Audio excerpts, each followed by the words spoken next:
Hello there, welcome to another Lemon Amiga special video. In this one we'll be checking out PS1 games. Yes, you actually read that right. PS1 games on the Amiga. So you can see my normal directory of emulators, and also in the PPC directory we also have some more as well. And one of those is Sepp, or Sepp, or however you pronounce that. And that's a PS1 emulator, but unfortunately I never actually managed to get this working with anything, because I don't think this was finished, and I don't think this actually works with a CD. So you can see the PS1 does boot from the boot ROM, and you can see 640x400 display and virtually 50 frames per second. So I didn't get anywhere with that software, unfortunately, but that is a PS1 emulator on the Amiga. We also have a few others that you can see here, including Open Bore, which I won't be loading on this particular video, and you can also see one called FPse. And FPse is what we're going to be using for the rest of this guide. Unfortunately, it requires MUI to run it, and I haven't got MUI running at the moment. It also requires AHI drivers, which were a massive pain to get running, and don't ask me how I managed to get AHI running, but it just seemed to work eventually. So this is the package. Once you've got MUI and AHI, you'll have to configure all of the plugins, just like most of the emulators that we've seen. You can leave the CPU, I think, on the standard ones, and you can see that's an NTSC boot ROM that we're using at the moment, and locale, we can change that of course to wherever we are, and it doesn't really matter. You can see slots as well for our memory cards, and anti-blinker, well, we'll leave that off. And now let's go into the CPU options and display. You can see 640x400, and that's the screen mode I'm going to be using, I think. And you can see all these WinUAE screen modes as well, because we're using an RTG setup at the moment and a PPC. So I'm just going to use that as normal low-res screen mode and 460x400. You can see we can post-process that as well and scale it. Let's leave frame skip on number 2 for this one, and that means that it's not drawing everything, but it should be a bit quicker. With the sound options, I'm just going to leave those on default, and you can see the joy keys. You can remap the keys before you've even started this emulator, so that you can remap those to the controller. CD image, again, I'm just going to leave that on default, and par null, I'm just going to leave that on default. And then after that it says what game do you want to load. So these are a few CDs that I've got copied onto my hard drive. Let's click on one and let's see what happens.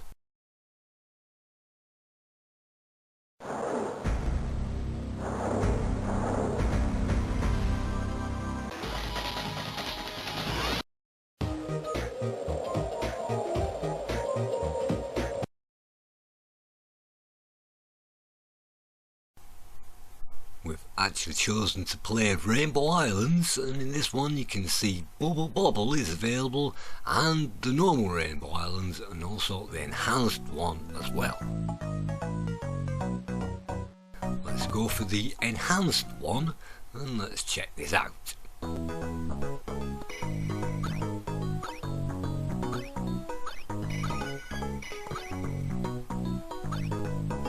PS1 version of Bobble is a little bit like an AGA version with a fancy background, and you can see many more colours on the screen as well, and you might be forgiven to think that you'd never be able to play PS1 games on an Amiga with all these fancy colours, but you can if you have an RTG graphics card and a PPC, and you can emulate whatever you like on the Amiga, and I really do mean whatever you like.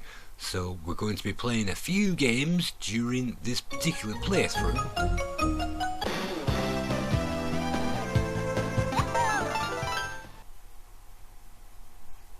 let's move on to another game now, and you can see an animated introduction.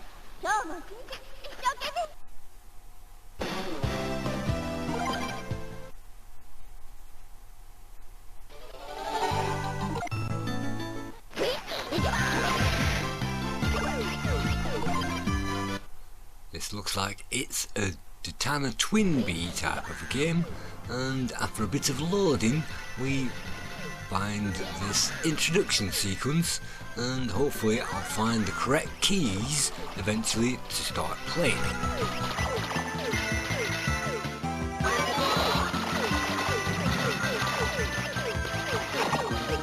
This Titanic Twin Bee game is virtually arcade perfect to whatever that is. You can see tons of colours on the screen, and all the collectibles and all the power-ups are right there.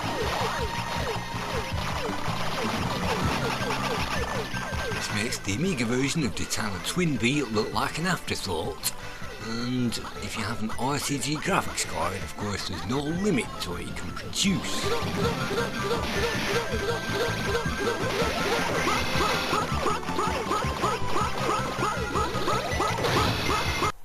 I'm actually playing using a PS2 controller at the moment, remapped. It's a USB PS2 controller, and so I'll be playing with that for the rest of this video. Let's check out something else. This is Ballistic, and some of these work completely, of course, and some of them don't.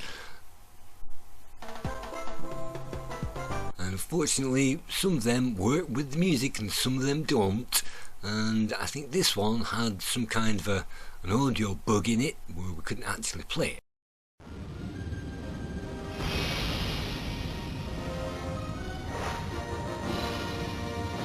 Moving on to another one. This is Fox Interactive and another Probe Entertainment game. Probe, of course, used to be a branch of US Gold, and this is perhaps their best game ever.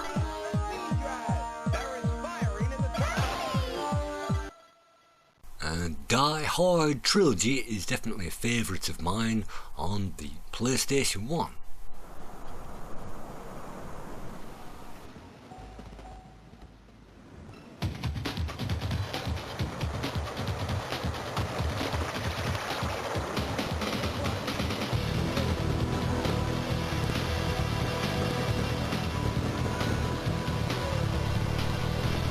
These games run slightly quicker than the PlayStation 1 because we're using a PPC, and that was quicker than the lame PS1 CPU.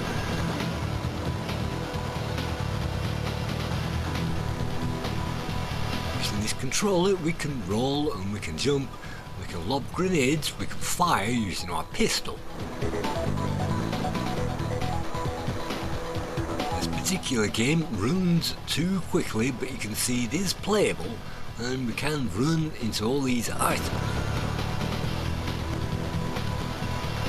Usually there is a machine gun in there and he goes, ho ho ho, I got a machine gun. And you might hear people saying, help me, you want to stay alive, stay with me, get the hell out of here. I just love all these voice sound effects in this game, and it's one of my favourite games on the PlayStation 1. So we can tick that box for that one. I don't know if the other Die Hard games work, but we can definitely tick that box.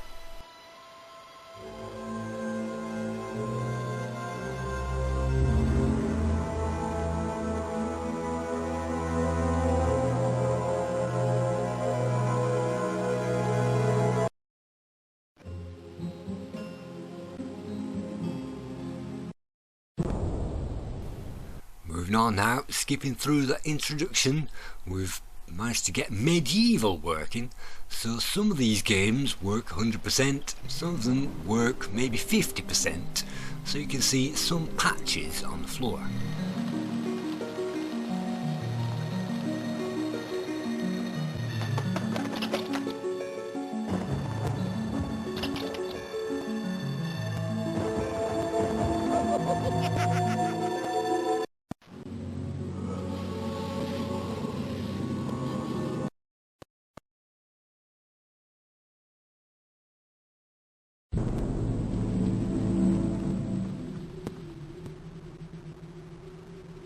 It has risen again.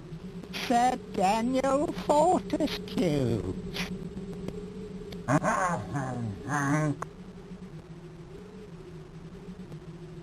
Let it alone. Finally, skipping through that, we get onto this game. You can see it's not 100%.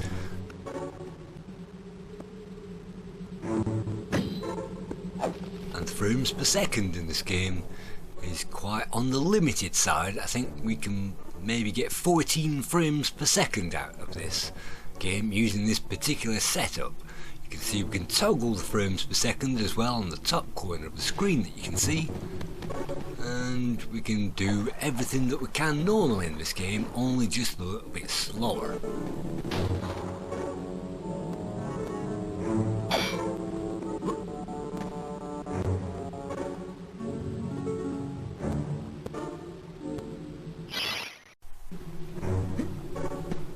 I can't even remember how to control this, it's been so long since I've played it. These familiar sound effects are definitely nostalgic for me because I've spent ages playing this game on the PS1 back in the day, and this is again one of my favourite games. So even though it's slow and juddery, it was actually possible to play this on an Amiga.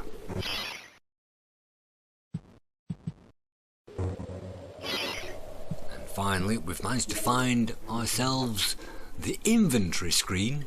We can select different things. Let's just run up there and start swiping down a few zombies.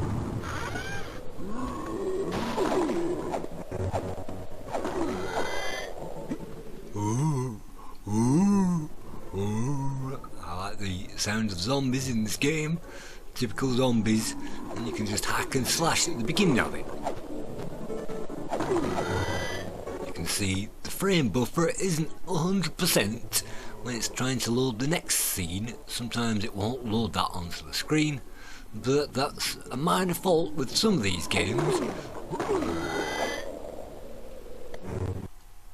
So let's skip on again. We can simply press the escape key and then we can check out another one of these games. Some of these are fantastic, so let's check this one out. Dino Crisis 2!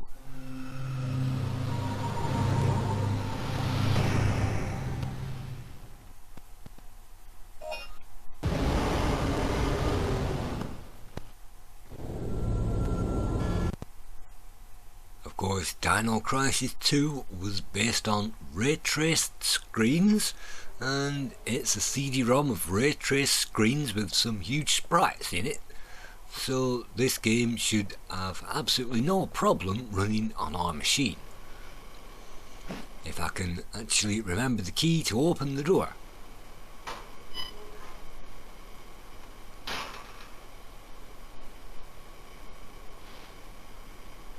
And now again, let's get running and let's shoot a few dinosaurs.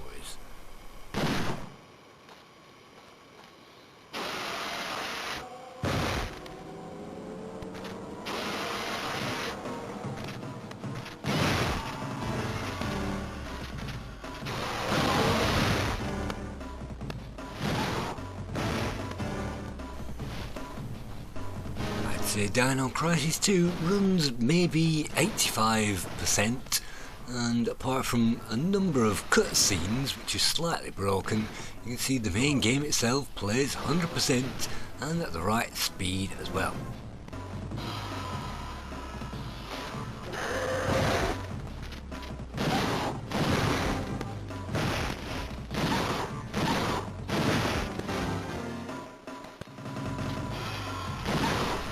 I love running through this game at top speed back in the day, and I've already created a review and a full playthrough of this game on my Life Schools Reviews channel.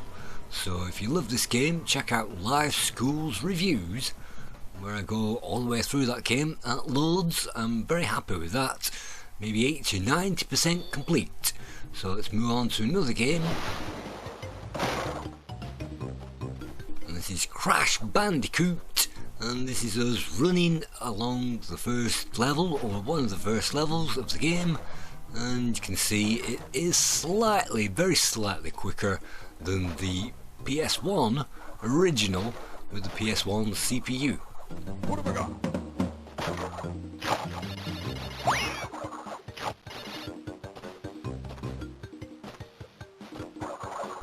Because Crash 1 is a 2.5D game, it's not even a 3D game, then this should run absolutely no problem on this emulator. You can see all of the textures are there, there is no popping, there is no redraw problems either.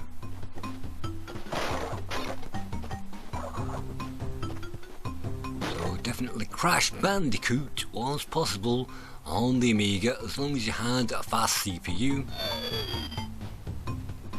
And fortunately I died, so let's quickly select another game. And some of these they might struggle, so we don't know at this point if they're going to play.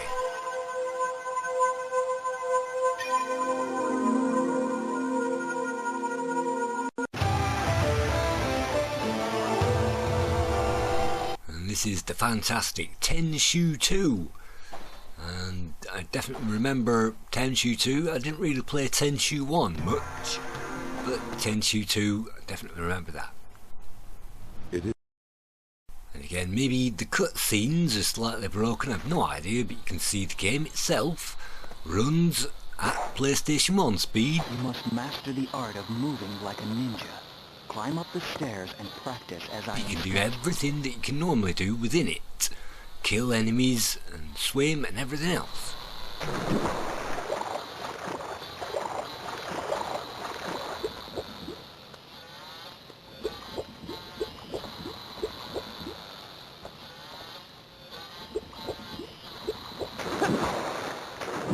Tenchu 2 is a sneak 'em up. We have to find some enemies and sneak up behind them and then kill them, and then you get a huge bonus for doing that.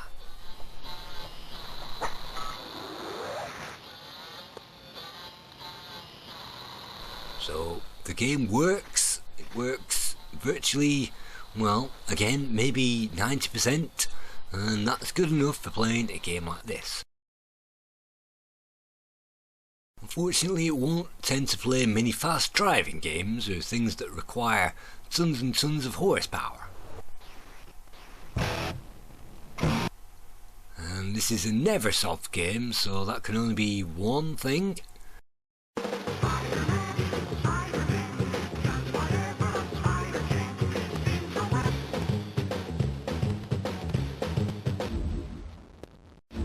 Spider-Man, Spider-Man. Technology is the light that is. Of course, the cutscenes play fine, but once we get to the game itself... Welcome, true believers and newcomers alike. Spider-Man co-creator Stan Lee here. Once again, we find our hero Heaton. We find that things slow down to a grind, and of all the games that I played, I think this was one of the most difficult to play because it ran very slow. What's going on? I know there's been some trouble, but the bank's being robbed. So maybe we're getting maybe 8 frames per second out of this, and you can frame skip, of course, and I think this is still another 2.5D game. Hey, Spider-Man. But because we're struggling for those frame rates, even though it was possible, even on this setup, it's struggling to play it, unfortunately.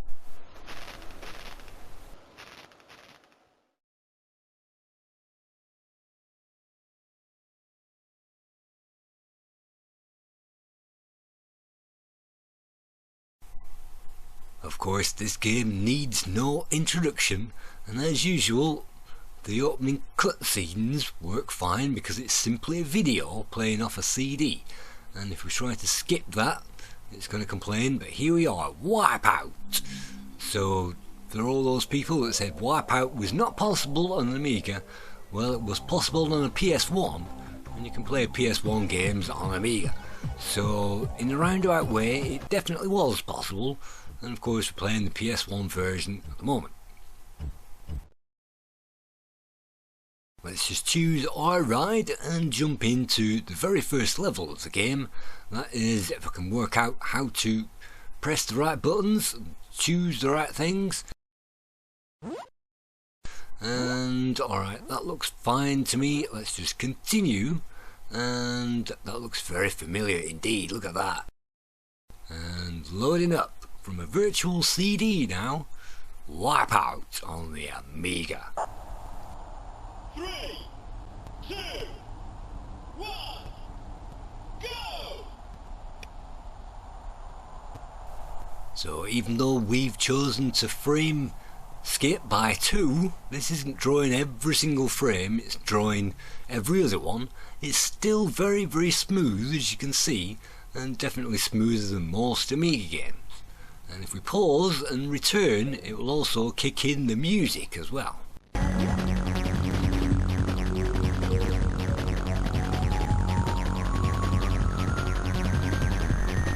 means we can jump straight into that action, and if I stop pressing that pause key, maybe I can play the game.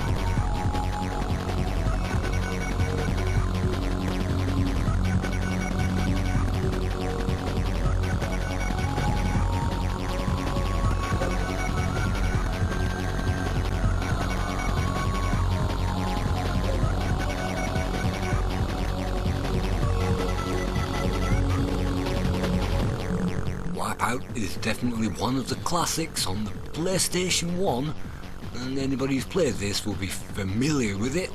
And this is quite basic, of course, compared to today's racers, but back then this kind of 3D rendering landscape was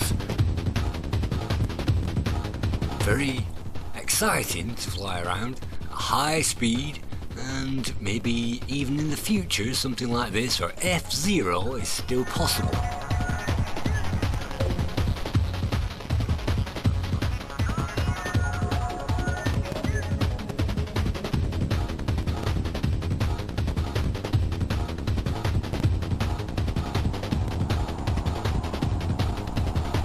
So that's Wipeout, and very recently, in fact today, I tried to get the emulator running again just to see if we could get Sexy Parodius working, because of course on every one of these playthroughs I'll always load Sexy Parodius up just to check it out on every single platform.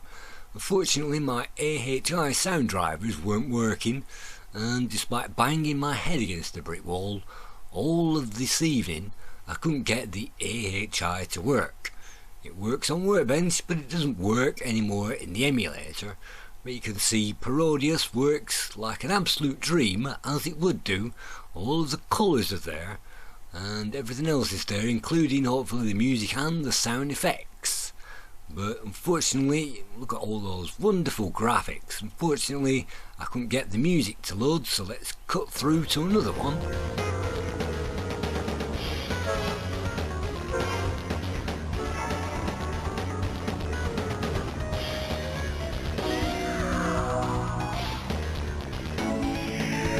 I believe this one is called DonPachi or something like that.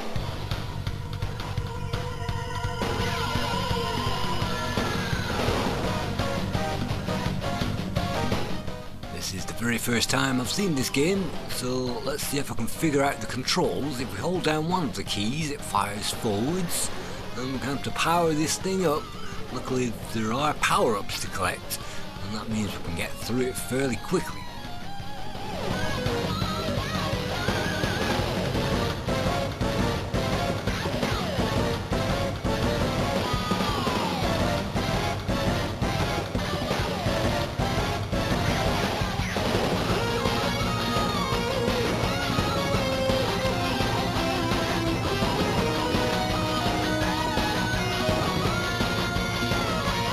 DonPachi is one of those bullet hell types of games, and because we've got more than one button on this controller, it means we can hold one button down to fire the laser, and we can hold the other one down to fire the side shot, and yes, we can hold them both down together.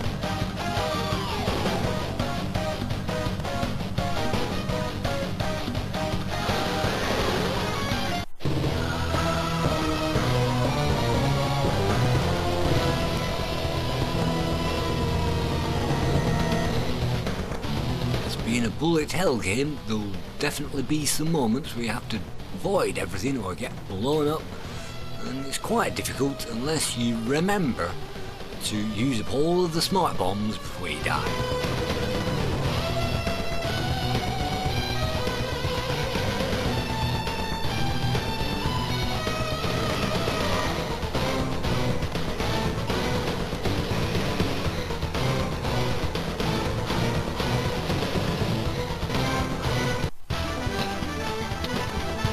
Congratulations! You've just managed to get through the very first level of that game, and you can put money into that and get all the way through it. That's another fantastic game.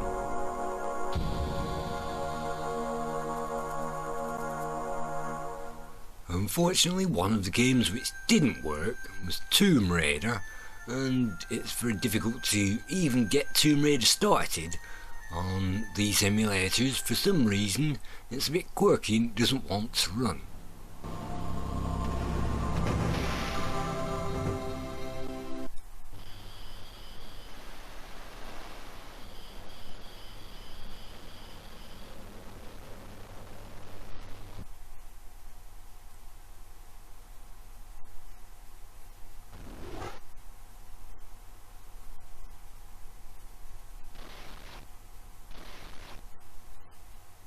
The title screen is as far as I managed to get with that game, and I tried various different ones, and you can see James Bond now. But yes, again, that's as far as I managed to get with that game. It didn't even try to load it, and when it did, it just crashed.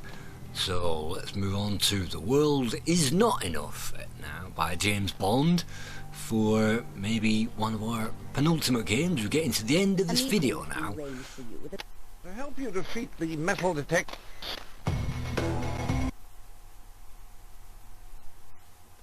And yet again, it simply quit out before it loaded anything up. So usually if it's a kind of 2D game or a 2.5D game, it works fine on this emulator, and if it's a 3D game, perhaps not. You gotta do what? I gotta believe!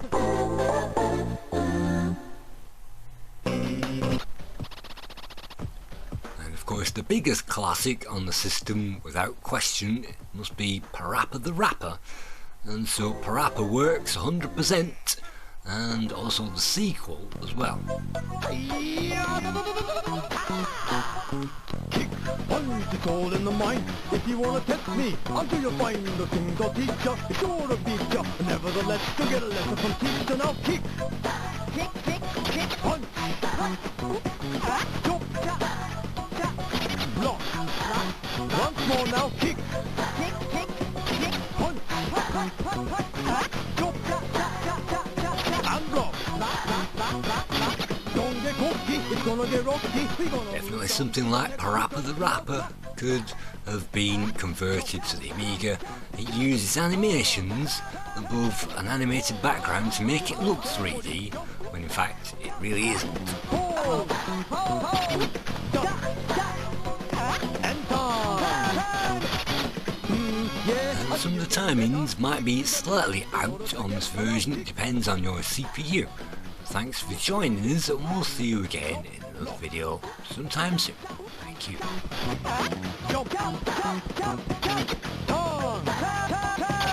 hold, you done carefully, jump,